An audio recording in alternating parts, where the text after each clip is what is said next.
नमस्कार। मैं राज ज्योतिष गुरु फिर से हाजिर हूं आप लोगों की सेवा में और हर बार की तरह इस बार भी मैं एक नए विषय नए टॉपिक के साथ आप लोगों के समक्ष हाजिर हूं। जैसा कि आपने टॉपिक देख लिया होगा, लॉन्गेविटी। किसी जातक की उम्र कितनी होगी, यहां हर कोई ये जानना चाहता है कि हमारी उम्र कितनी होगी।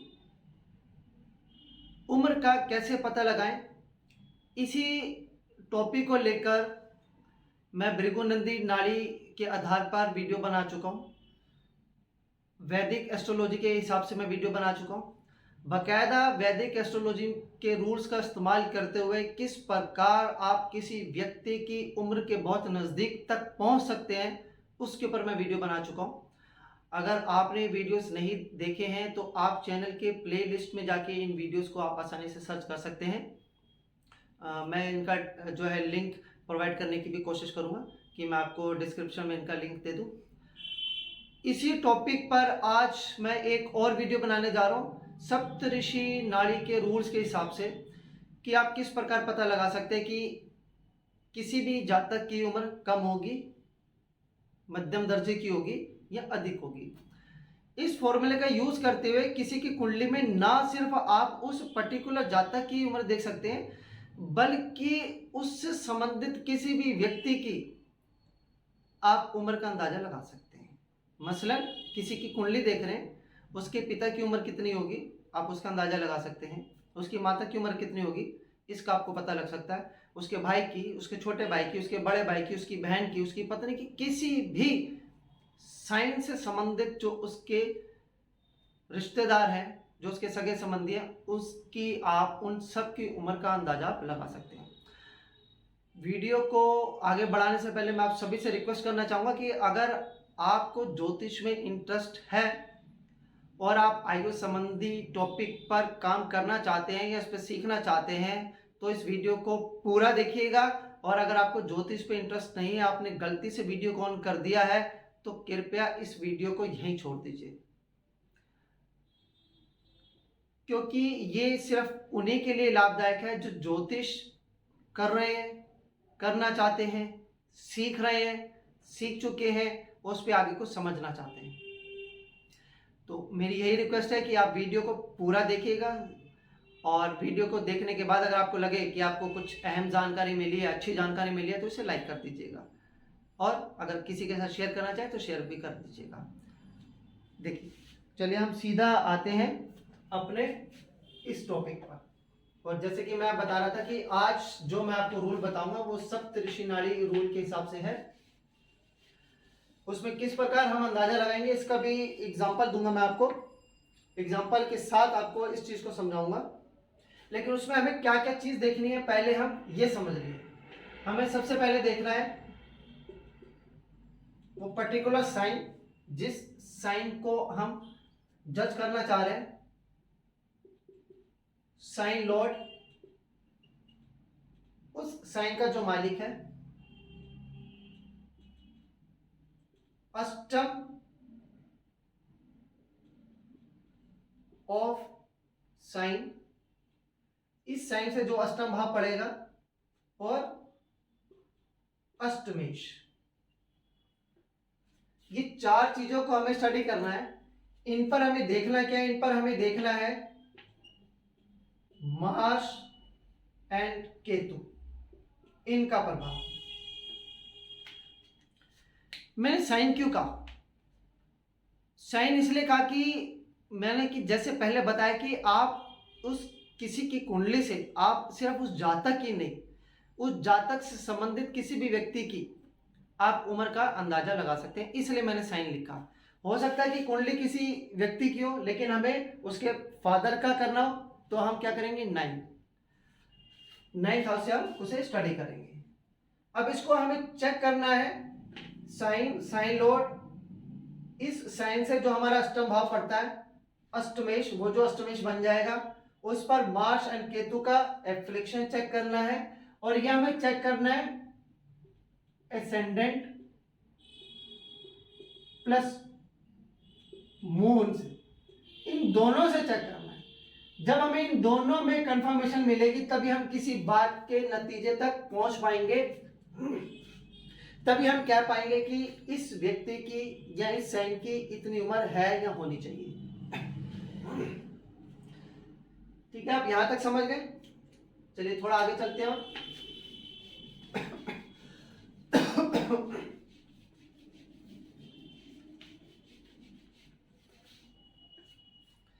जैसे कि मैंने पहले बताया कि आपको ये चेक करना है एसेंडेंट साइन से और मून साइन से, हमें दोनों से चेक करना है। तो इसका मतलब क्या है, more affliction means short life.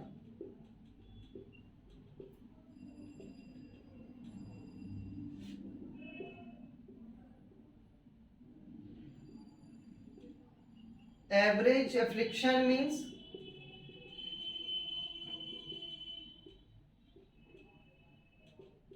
Medium life.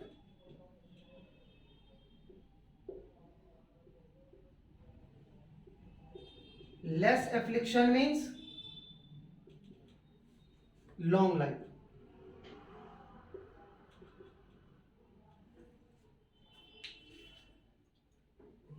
अगर एसेंडेंट और मून इन दोनों में साइन लॉर्ड, साइन से जो हमारा अष्टम भाव पढ़ रहा होगा वो, और उस अष्टम भाव का जो मालिक, वो अगर राहु मंगल और केतु से बहुत ज्यादा हमें अफ्लिक्शन नजर आती है दोनों में, एसेंडेंट और मून साइन में, तो it means more affliction means short life. अगर कम नजर आती है, एक दो पॉइंट छूट जाते हैं दोनों में से किसी में भी, तो average affliction means medium life, मध्यम दर्जे की उम्र होगी उसकी। और अगर हमें मान लीजिए एक में नजर आ रहा है एक में नहीं आ रहा है, या दोनों में ही एक एक दो दो कंडीशंस छूट रही है, तो it means less affliction means long life, यानी कि उस जातक की उम्र बड़ी होगी। चलिए इसी चीज को अब हम एग्जाम्पल से समझेंगे ताकि आपको अच्छी तरह से इसका पता लग जाए कि इस रूल को कैसे अप्लाई करना है।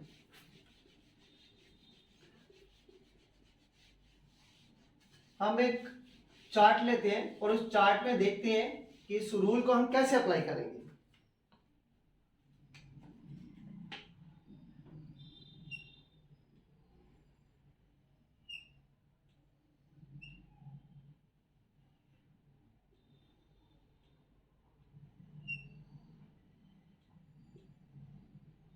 मान लीजिए कि ये कैंसर एसेंडेंट साइन है, यानी कि कर्क लगन है। यहां पर है सैटर्न, वीनस, मून, मार्स यहां पर है। मान लीजिए कि यहां पर जुपिटर बैठा है, केतु यहां पे विराजमान है। चलिए अभी हम इतने ही प्लैनेट्स लेते हैं, बाकी प्लैनेट्स की हमें जरूरत नहीं है, हमें सिर्फ अपने रूल्स को अप्लाई करके देखना है। अब हम सबसे पहले जातक की ही देख लेते हैं कि जिसकी कुंडली, उस जातक की उम्र कितनी है, कितना अफ्लिक्शन हमें मिल रहा है एसेंडेंट से और मून से। तो सबसे पहले हम एसेंडेंट को देखेंगे। सबसे पहले हमने देखा कि मार्स इज सिचुएटेड इन दी लग्न, लग्न में ही मंगल बैठा है, इसका मतलब है कि लग्न is afflicted by the Mars. पहली कंडीशन हमारी फुलफिल हुई। अब उसके बाद है लग्न लॉर्ड, लग्न लॉर्ड है मून, और आप यहां से देखिए मार्स की दृष्टि, इसका एस्पेक्ट्स 1 2 3 4, फोर्थ एस्पेक्ट यानी कि चौथी दृष्टि से मंगल जो है मून को देख रहा है। इट मींस लग्न Lord moon is also afflicted by the Mars. ये मार्स आ गया। यहां पे आप देखिए मंगल के 7 और ये 8, मंगल 8वीं दृष्टि यानी 8th एस्पेक्ट से 8th हाउस को देख रहा है। 8 मींस अष्टम और 8th house is also afflicted by the Mars, ये भी मार्स से अफ्लिक्टेड हो गया। 8th हाउस में ही केतु सिचुएटेड है, it means 8th house is also afflicted by the Ketu, Ketu से जो है ये पीड़ित हो गया। अब आप देखिए केतु, ये हो गया 1 2 3 4 5 6 7 8 9, केतु की जो दृष्टि है 9th एस्पेक्ट से वो मून पर जा रहा है। इट मींस लग्न Lord is also afflicted by the Ketu. अष्टम भाव का मालिक यहाँ पे देखिए कौन सा साइन पड़ रहा है, यहाँ पे पड़ रहा है एक्वेरियस साइन। एक्वेरियस साइन का लॉर्ड होता है सेट्रन। सेट्रन यानी कि अष्टम भाव का जो मालिक है शनि, वो मंगल और केतु दोनों से पीड़ित है। इट मींस अष्टमेश is also afflicted by the Mars and Ketu. अब हमने देखा कि असेंडेंट से जब हम चेक करते हैं तो ये साइन लॉर्ड यानी कि ये लग्न, इस जातक का हम चेक कर रहे हैं, ये साइन लॉर्ड और इसका जो अष्टम भाव पड़ता है वो मंगल और केतु यानी कि मार्स और केतु से बुरी तरह से अफ्लिक्टेड है। एक कंडीशन असेंडेंट से हमारी फुलफिल हो गई। Now we will check it through the moon sign. अब हम इसी चीज को मून साइन से चेक करेंगे। हमने देख लिया कि अगर हम इसे लगन से देखते हैं तो हमें बहुत बुरे तरीके से जो है एफ्लिक्शन नजर आ रहा है। देखिए मून बैठा है लिब्रा साइन यानी कि तुला राशि में, तो हमें यहाँ पे साइन बदलने पड़ेंगे।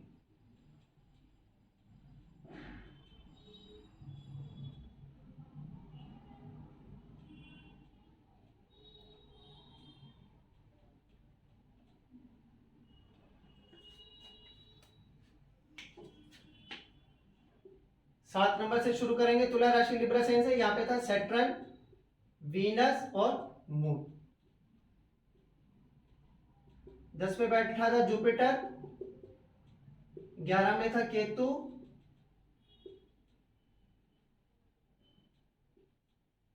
और यहां पे था मार्स। चलिए अब हमने ये लगा दिया मून साइन। मून को हम जो है असेंडेंट बनाकर यहाँ पे हमने रख दिया है, उसे हम लगन में ले आए हैं। अब देखिए इसी साइन लॉर्ड को हम चेक करेंगे Libra sign. 1 2 3 4 afflicted by the Mars. Ketu 7 8 9 also afflicted by the Ketu.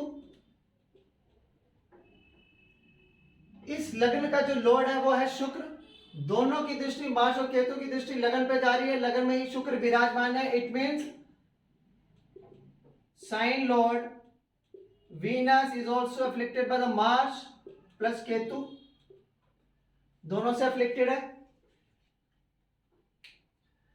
अब यहां पे देखिए इसका अष्टम भाव, इस साइन से अष्टम भाव यहां पे क्या पड़ता है, टॉरस साइन यानी कि वृषभ राशि। वृषभ राशि का मालिक कौन है, वीनस।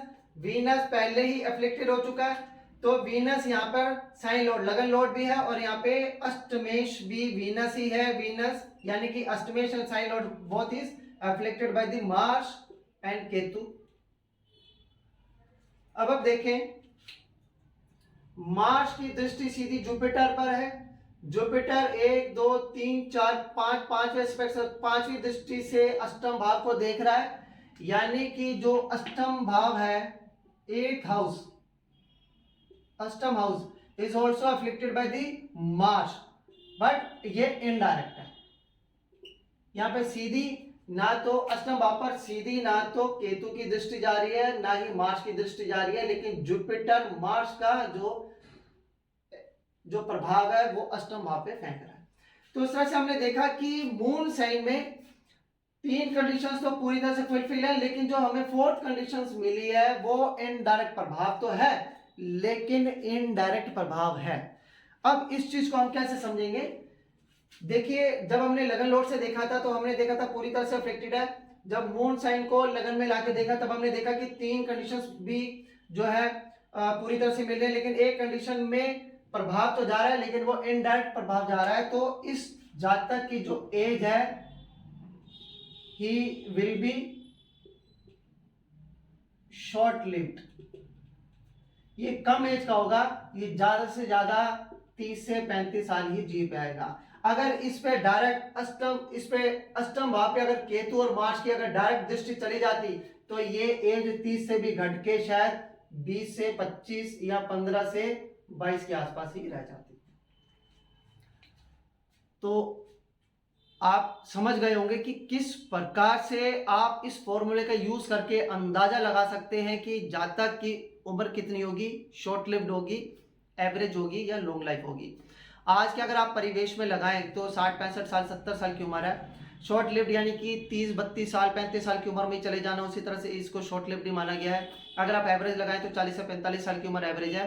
और अगर हम परिवेश में देखते हैं, आज की सिचुएशन में देखते हैं, तो आज अगर कोई 50 55 60 तक पहुंच जाता है तो हम कहते हैं कि हाँ ठीक है, अगला उम्र लंबी उम्र जी के गया है। अब मान लीजिए कि आप कहेंगे कि आपने बताया था कि किसी भी सगे संबंधी का आप निकाल सकते हो, तो वो कैसे निकालेंगे? चलिए मैं आपको तरीका बता देता हूं, आप इसे खुद से ट्राई कीजिएगा, बहुत आसान है। मान लीजिए कि अगर किसी या किसी ने अपने फादर की एज का पता करना है, या आपने किसी नेटिव के फादर की एज का पता करना है, तो आप कैसे करेंगे?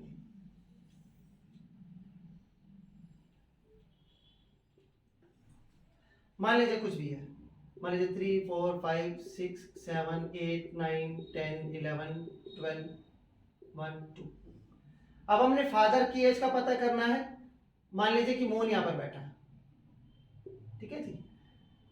तो आपने क्या करना है, आपने 9th हाउस को असेंडेंट लॉर्ड में बदल देना है। ये देखिए, तब आपकी कुंडली कैसी हो जाएगी? सारे ग्रह आपने वैसे रख देने हैं, सिर्फ क्या करना है, एक्वेरियस यानी कि 11 नंबर साइन को आपने असेंडेंट में रख देना है इस तरह से, और ये हो जाएगा आपकी असेंडेंट चार्ट हो जाएगा। अब मून से कैसे करेंगे? जैसे देखिए मून यहां पे बैठा है, अब यहां पर मून से आप देखिए, अब आपने मून से भी 9th हाउस ही देखना है। 1 2 3 4 5 6 7 8 9। तो आप मून से देखते हैं तो 9th हाउस ये आता है, तब आपने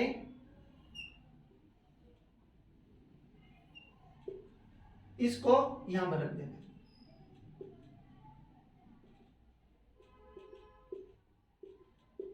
ठीक है।